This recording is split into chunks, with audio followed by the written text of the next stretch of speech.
Kumusta mga idol? Welcome back sa aking YouTube channel.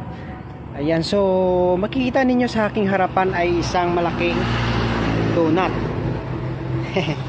Ito po ay order sa atin ng solid supporter natin from Mindanao. Ayan, so maraming salamat sir.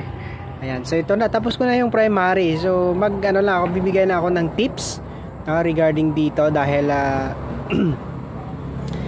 pangilang gawa ko na rin ito ng toroid, pero ngayon sa core na to ay nag-iba tayo ng constant. So ano po yung constant? Yung constant, dyan po natin dinidivide yung area ng core na makukuha natin. Okay, so dyan natin siya i-divide para makuha natin yung transvolt, or ibig sabihin yan kung ilang ikot yung kailangan natin sa isang voltahe na kailangan natin. Halimbawa sa 20 volts, so para makuha natin kung ilang turns yan, so kailangan natin i-divide yung area ng core sa constant. So ano po yung constant? So yung constant pala mga idol ay nag-iiba, no? Depende yan sa quality ng core na ginagamit. Okay, so yung standard na constant to, like sa makukuha natin sa tutorial ng Rakula, yung ginagamit nila doon na constant is 42. 42, no? Kung mapapansin niyo, yan, search nyo si Rakula, nandyan sa YouTube eh. Yan po yung diyan po yung natututo lahat ng mga DIYers, no, sa paggawa ng toroidal core. Okay, so si Rakula. Okay, so sa atin, so pero hindi ko first time na gumamit ng ganitong klaseng type ng core. So siguro nasa 5 piraso na yung nagawa nating amplifier na ganitong klaseng core yung ginagamit natin. Pero dati yung nag-rely lang ako doon sa, syempre, sa constant na ginagamit ng Rakula sa paggawa ng toroid. So sa ngayon, dahil meron naman tayo mga friend na gumagawa ng toroidal like sa Manila na Sir Samson, no? So marami silang ginagawang toroidal core na on-order din sa kanila. Sabi nila yung core na order nila doon sa Raon, no? Especially sa Bendix yata sa Bendix yata kinukuha ang core na to. So high efficient. So ibig sabihin niyan, konti lang po yung wiring na gagamitin, no? Halimbawa kung sa mga ibang core, gumagamit tayo ng 2 kilo sa primary.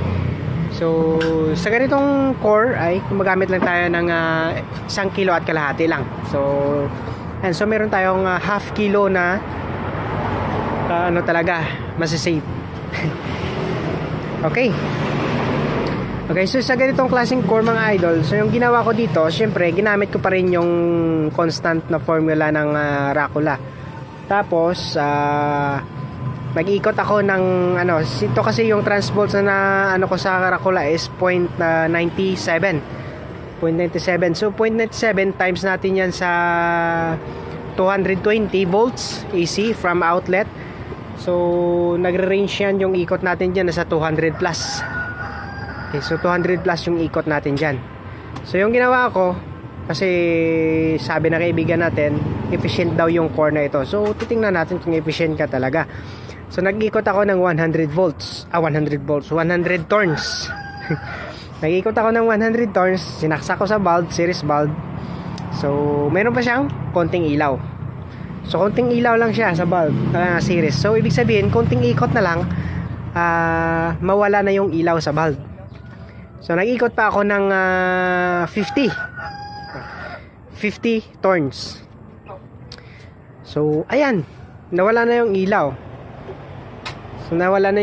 Tapos dinagdagan ko pa ng 7 ikot. So ginawa ko 57. So ngayon sa 57 na ikot na 157, so instead of 200 plus na ikot, so yung ginawa natin is 157 lang. So ayan, so biruin nyo yung kung gaano pa kahaba yung nasa-save natin na wiring.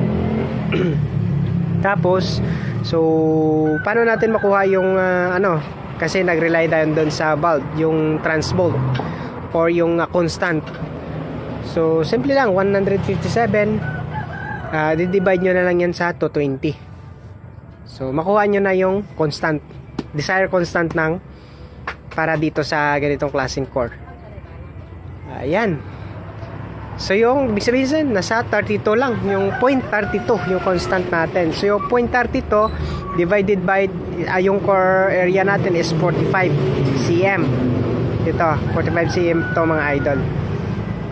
Okay, so medyo malaki ito nasa 18 cm by 9, and yung height nito is nasa 10 cm. Ayan, so makukuha, tapos kung makuha nyo ng area, i-divide nyo na lang yan sa 32.32 32 no? Yung constant, no? Para makuha yung transvolt. So yung transvolt nito sa ano na lang, bababa na lang. Kasi 32 na lang yung constant na ginagamit natin dito mga idol. Ayan. Okay. So ito, tapos na yung primary. So nabalot na rin natin yung primary niya para ready na rin sa ating secondary. So ayan. Yung tips pa pala, kasi napakatalas nito mga idol ng edge ng core na ito. So yung bago niyo balutin ng ito, ginamitan ko siya ng papel, karton. So bago niyo siya balutan ng papel, i-grind nyo muna mga idol yung gilid kasi napakatalas. So dati na-experience ko na hindi ko na-grind yung gilid. So yung kalalabasan, kahit lagyan nyo siya ng insulator na papel, kalalabasan nun napupunit pa rin yung papel. Tapos syempre yung copper, yung insulation ng copper natin ay nagagasgas. So nagkakaroon ng contact doon sa core. So pag sinaksak, syempre short shorted siya. So yung ginawa ko,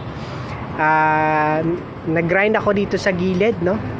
Binawasan ko yung talim niya, yung dito, saka ako nilagyan ng papel for insulation. So para hindi magasgas yung copper natin. Ayan. So yung primary natin dito mga idol, yung nilagay ko dito is number 13. Ayan, 13. So pwede na rin ako gumamit ng number 13 din na secondary. Yan, so konti lang. Yung target voltage natin sa secondary dito mga idol ay nasa 140 volts AC. So 2 tires itong order sa atin. So magpalabas na tayo dito ng 70 at 140 volts AC. Ayan, so ready na po for rewind yung secondary nito. Ayan. So face paper, balutan ng face paper bago balutan ng cotton tape. So pag meron kayong makikita mga Kapton tape, yung maganda, yung kulay ano talaga, yung parang plastic. So yun talaga yung maganda, no, kasi mas professional look talaga yung gawa nating transformer pag ganun yung gagamitin pangbalot. Kaso lang dito sa amin wala tayong mabibili. So ito lang po yung mabili natin, cotton tape. So okay naman. So ano lang, pinturahan na natin pag natapos. Ayan, so maraming salamat, no, mga idol. Ayan po, sa ganitong klaseng core na mabibili sa Bendix ay gumagamit lang kayo ng 32 na constant para mas kaunti lang po yung wiring na gagamitin ninyo. Yan, so syempre double check pa rin ninyo sa series bulb. So dapat wala nang ilaw para at least pag tumaas man yung voltahe sa ating kuryente, hindi basta-basta masusunog yung transformer natin. Yan, so maraming salamat mga idol.